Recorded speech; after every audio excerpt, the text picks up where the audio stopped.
Os dois nem se deram conta que os assentos para o qual Plutão acabou de apontar não estavam ali antes. E os dois se sentaram, aliviados. Plutão saiu, e quando Plutão saiu, os dois começaram a rir. Mas que dois velhacos nós somos! Eu não acreditei quando eu vi! Tu enganastes direitinho! Não foi? Eu sabia! Eu venho ensaiando isso há muito tempo! Eu sabia que a força do meu desejo iria ser indestrutível, que eu venceria todos os obstáculos.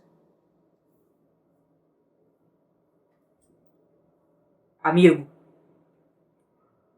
talvez não devêssemos rir tão cedo. Eu acho que eu estou preso na cadeira. Estás preso? Tu?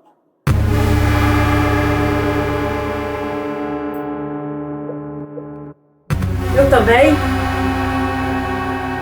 Eu também? Estamos presos. Estamos. Plutão sabia de tudo desde o início. Ele que nos armou uma peça. Foi. Já estamos mortos. Já. Também. Que ousadia minha. Desejar uma deusa. Amigo. Me perdoa. Perdoar o quê? Tu me ajudaste. Mais do que justo que eu fizesse tudo por ti. Nós nos juntamos. Nos tornamos indestrutíveis com essa união. Mas quisemos vencer os deuses. Nós erramos, amigo. E vamos pagar pelo erro. Seremos mortos vivos, definharemos, morreremos de fome e sede, até nos libertarmos do corpo físico, e então já pertenceremos a este reino. Quanto tempo demorará esta tortura? Eu não sei, amigo. Agora só nos resta suportar. E os dois ficaram ali completamente desolados. Passou algum tempo. Tempo suficiente para eles começarem a sofrer de fome, de sede, de desconforto, mas não suficiente para morrer. E Hércules apareceu no mundo dos mortos. Ele ainda estava cumprindo aqueles 12 trabalhos? Pois é. Um desses trabalhos era levar Cérbero à superfície. Mas isso a gente vai ver lá em Leão.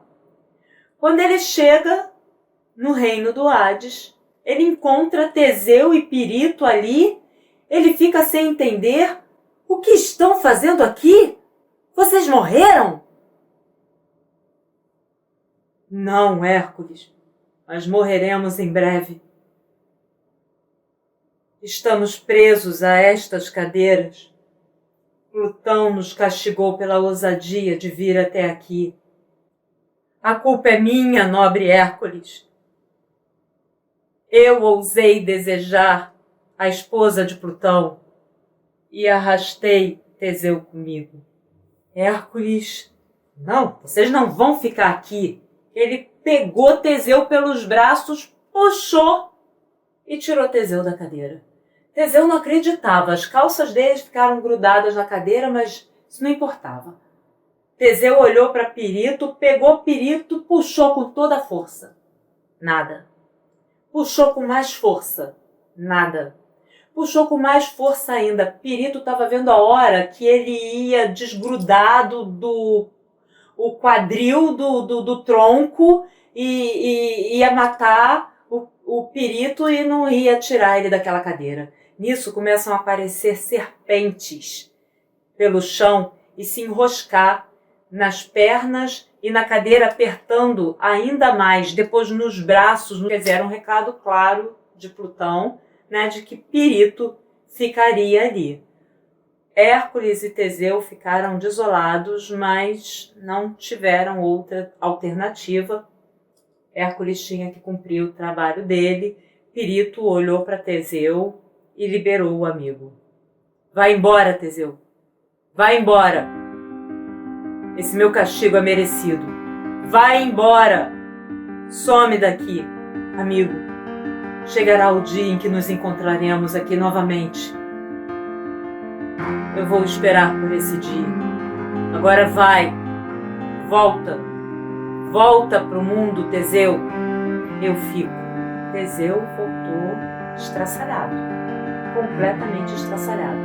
Se a cabeça dele já não tinha ficado boa depois do suicídio de Fedra, piorado ainda mais com a morte de Hipólito que ele decretou, agora tendo que abandonar o amigo no mundo dos mortos, a cabeça dele ficou um fio tênue entre a razão e a loucura. Teseu não estava bem.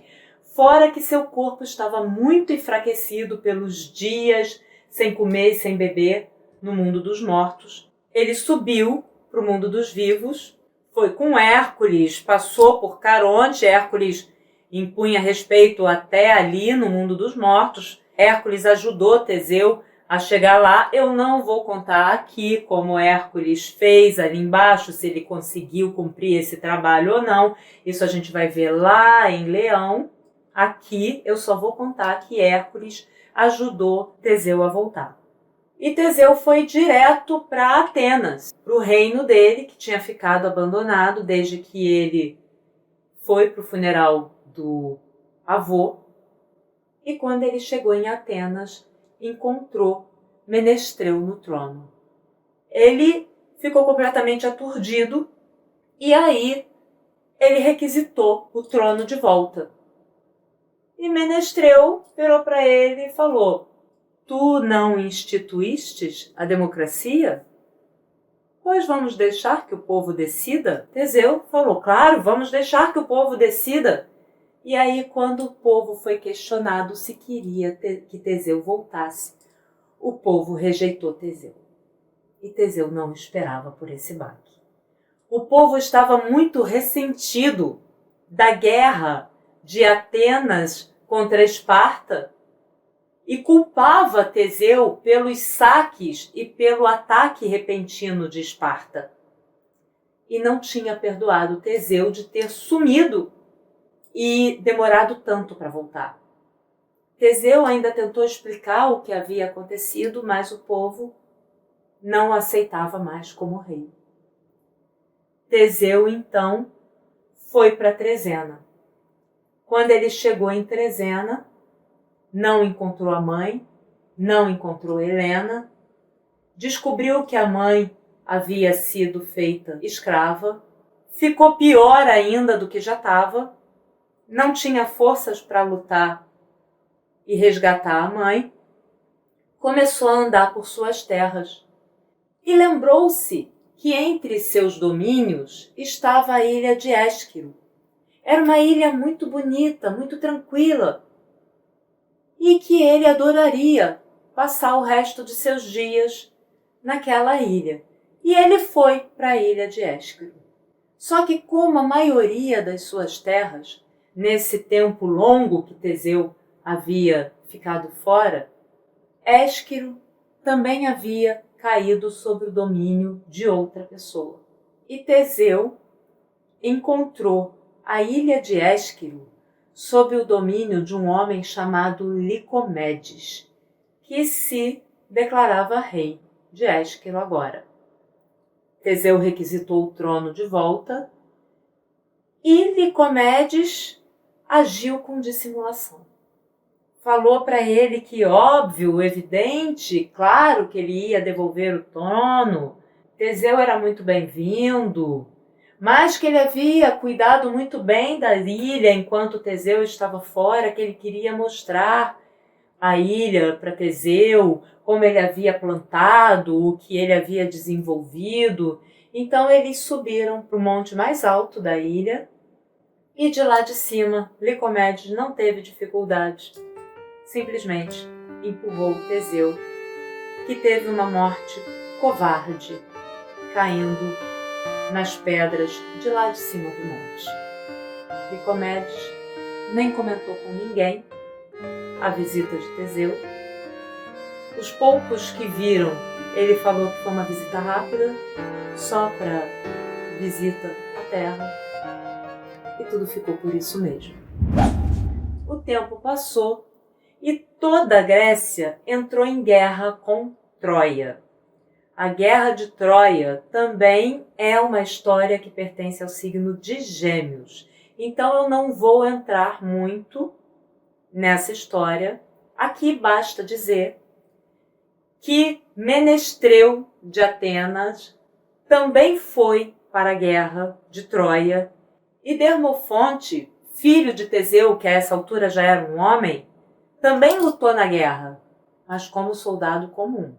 Não teve nenhum benefício, não foi como nobre, nada. Soldado comum.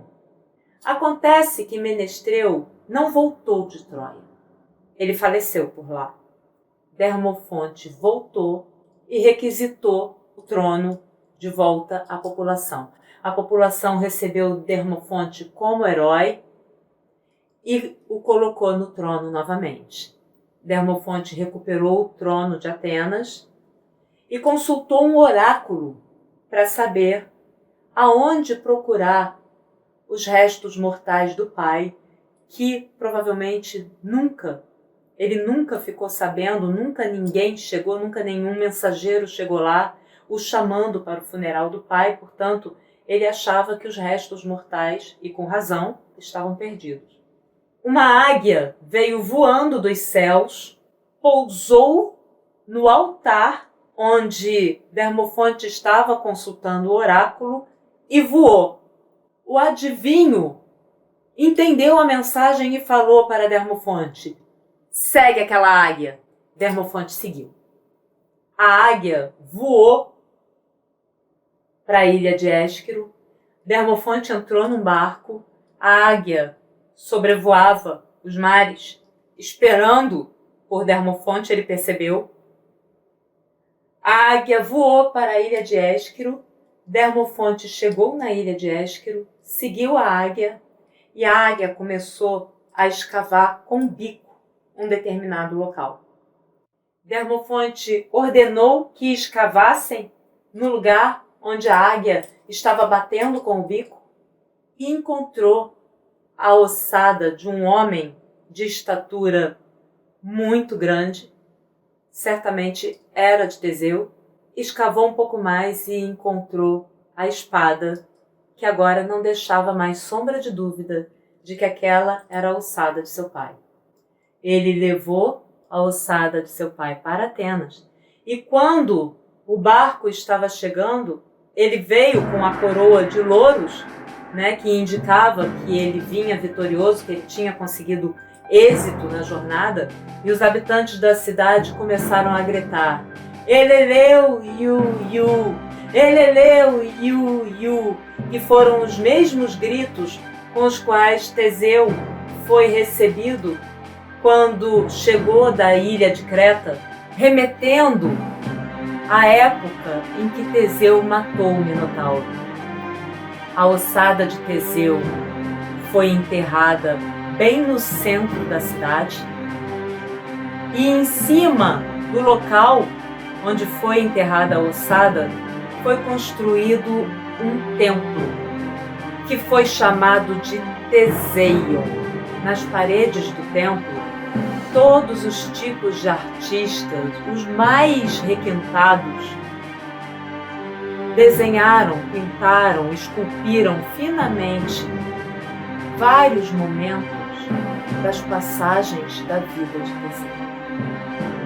Muito mais tarde, Adriano, o imperador romano, quando esteve em Atenas e encontrou o Teseion, escreveu na entrada: aqui é Atenas, terra de Teseu.